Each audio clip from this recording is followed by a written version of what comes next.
Deus expulsou Satanás do céu devido ao seu pecado e rebelião. Jesus disse que viu Satanás cair do céu como um relâmpago. Mas por que Deus simplesmente não matou Satanás e o baniu para sempre? Por que Satanás ainda existe? No estudo bíblico de hoje, vamos descobrir a verdade por trás de que Deus não pode e não vai matar Satanás nem seus anjos caídos. Satanás é uma figura bíblica bem conhecida na modernidade. O que a maioria das pessoas não sabe, no entanto, é que a palavra Satanás significa adversário ou inimigo. Também pode significar queda. Note que seu nome não é o que caiu em, mas sim um caído, e, o que significa que está em tempo presente contínuo. Isso implica que ele está continuamente caindo, constantemente se tornando mais sombrio e perverso. O livro de Apocalipse diz que ele foi lançado em um abismo sem fundo, o que significa que ele está caindo constantemente. Isso é o que o orgulho faz com você, você faz cada vez pior. Se você não lida com orgulho em sua vida, ele te destruirá. Destruição. E observe que a destruição não é sempre a morte, porque Davi disse no Salmo capítulo 3 versículo 4 que Deus redime sua vida da destruição. A destruição pode estar ocorrendo em sua vida enquanto você ainda está vivo. Seu orgulho pode estar destruindo suas relações, finanças e oportunidades que Deus está colocando diante de você. Então, como você pode reverter isso? Através da humildade. Satanás, também conhecido por alguns como Lúcifer, é um antigo tentador que enganou a humanidade para desobedecer a Deus por milhares de anos. Satanás começou como um anjo no céu, criado por Deus para sua glória e louvor. Mas Satanás não estava feliz apenas servindo e adorando a Deus. Não, ele queria ser servido e adorado, queria ser visto como igual ou até superior a Deus Todo-Poderoso. Por isso, Satanás iniciou uma rebelião no céu, reuniu um exército de anjos e voltou seus desejos contra os de Deus. Esses anjos são conhecidos como anjos caídos. A guerra no céu foi feroz. De um lado, o arcanjo Miguel e seu exército de guerreiros angelicais. Do outro, Satanás na forma de um dragão massivo com milhares de demônios. O domínio de Deus, no entanto, não poderia ser derrubado. A batalha terminou com Satanás e seus anjos sendo expulsos do céu. Apocalipse capítulo 12 versículos 7 e 8 diz: E houve então uma guerra no céu. Miguel e seus anjos lutaram contra o dragão, e o dragão e seus anjos lutaram, mas não foram suficientemente fortes e perderam seu lugar no céu. Você pode ver que Satanás e seus anjos tinham um lugar, uma posição e uma dimensão no reino celestial. Mas eles caíram. Porém, como cristão, você ganhou um lugar no céu. Efésios capítulo 2 versículo 6 diz: Em Deus nos ressuscitou com Cristo e nos fez sentar com Ele nos lugares celestiais em Cristo Jesus. Mas por que Deus simplesmente não matou Satanás e todos os seus anjos? Por que permitiram que fugissem para a terra para causar morte e destruição à humanidade? Essa é a pergunta que faremos no vídeo de hoje. Fique para as respostas. A razão principal é porque Deus não pode matar Satanás nem seus anjos, porque foram criados por Deus e a semelhança de Deus, que é Espírito. Deus é um Espírito, segundo João capítulo 4 versículo 24. Então, Lúcifer e seus anjos são espíritos, e portanto, não podem morrer. O fato de que Satanás está vivo significa que Deus tem um propósito específico para ele.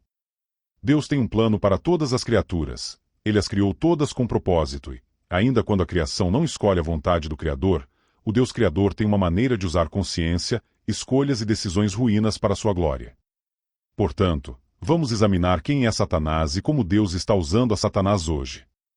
No livro de Isaías, no capítulo 14, vemos como Satanás caiu do céu.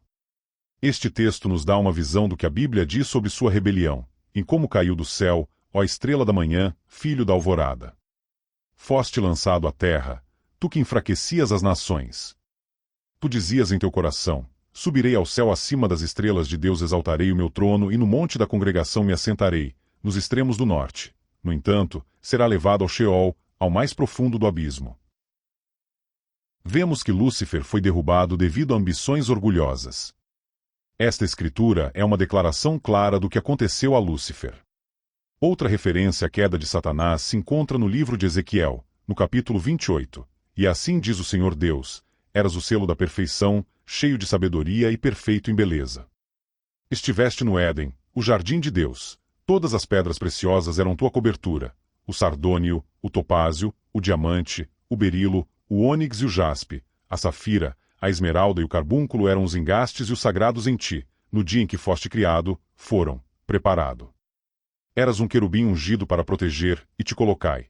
Estavas no monte santo de Deus, do teu comércio, encheste-te de violência no teu meio, e pecaste por isso. Te lancei, profanado, do monte de Deus, e te destruí, ó, querubim guardião, do meio das pedras de fogo.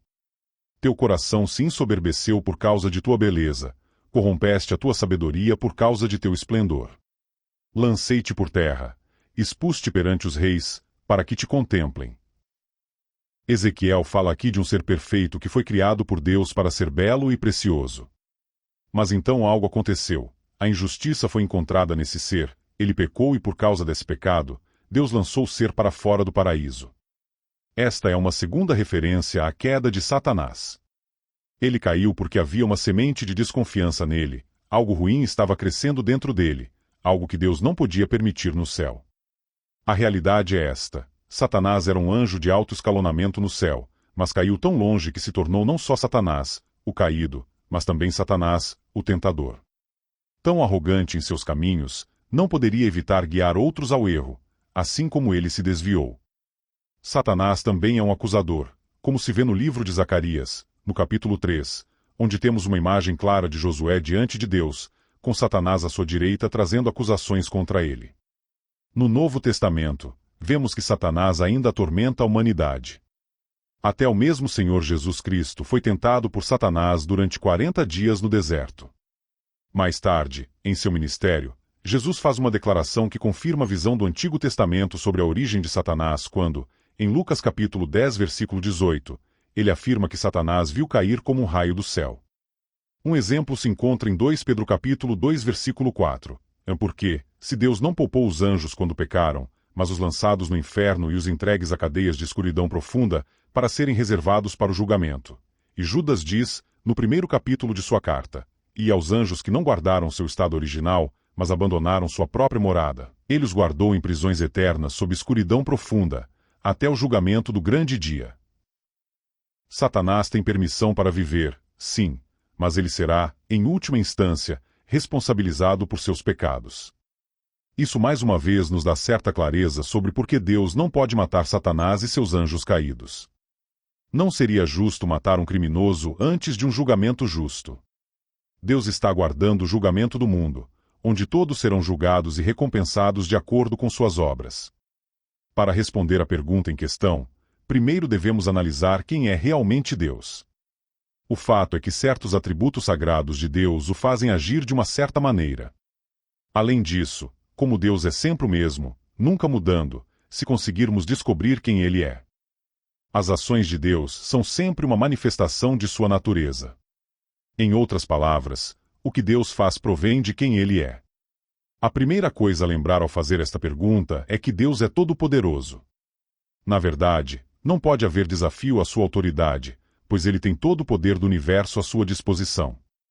Se você pensar bem, faça total sentido. Nada do que é criado pode ser maior que seu Criador.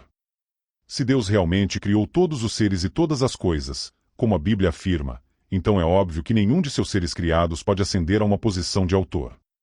Um mal-entendido comum sobre Satanás é que ele é o inimigo supremo de Deus.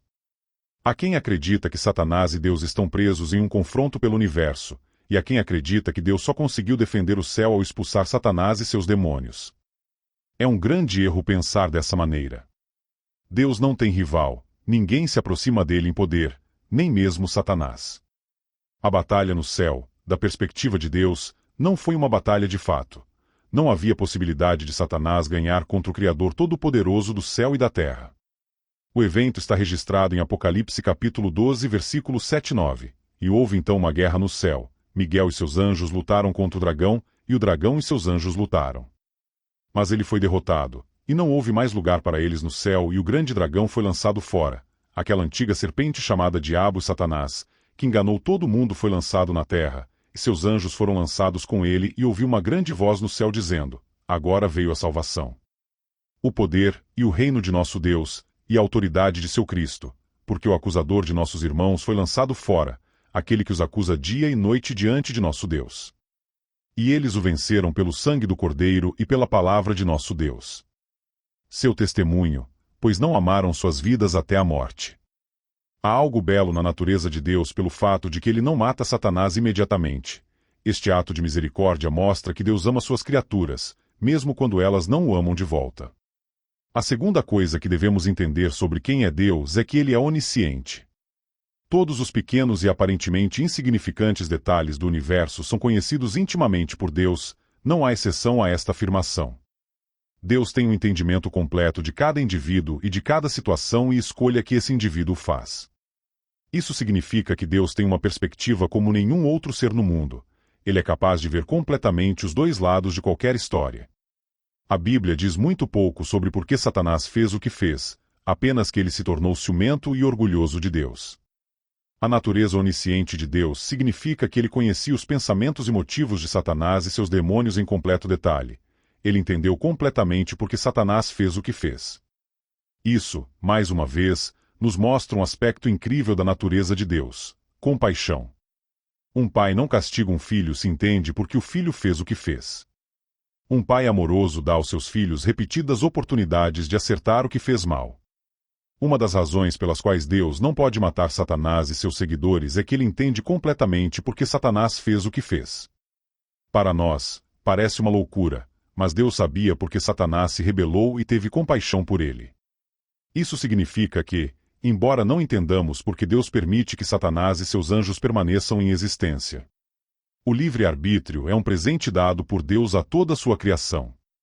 Em vez de usar seu poder impressionante para forçar toda a criação a adorá-lo, ele dá a cada criatura individual a escolha de segui-lo.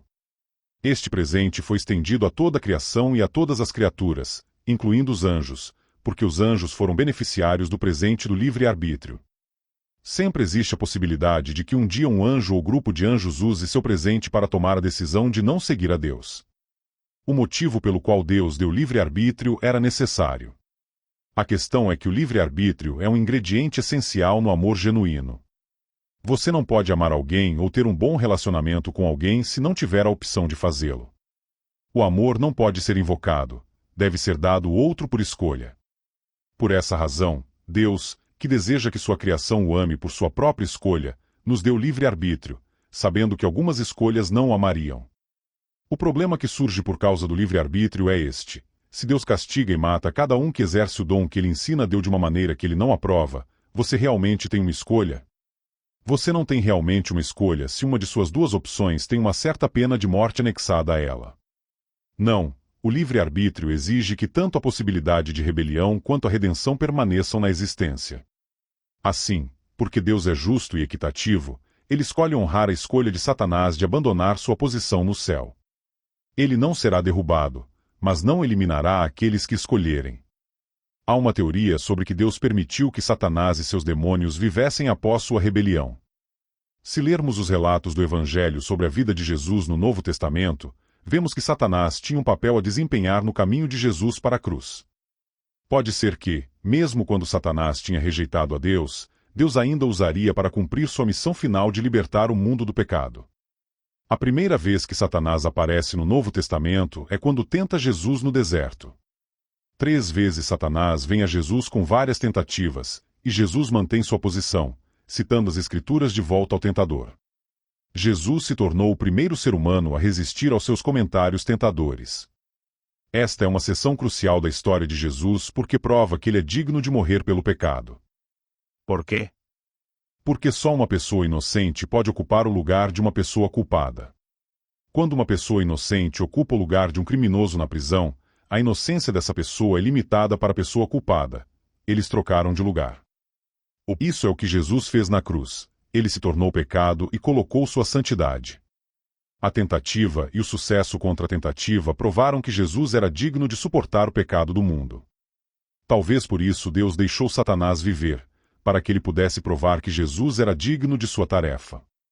O segundo papel importante de Satanás na história de Jesus está na tentativa de Judas Iscariotes, o homem que traiu Jesus e o entregou aos oficiais para ser crucificado.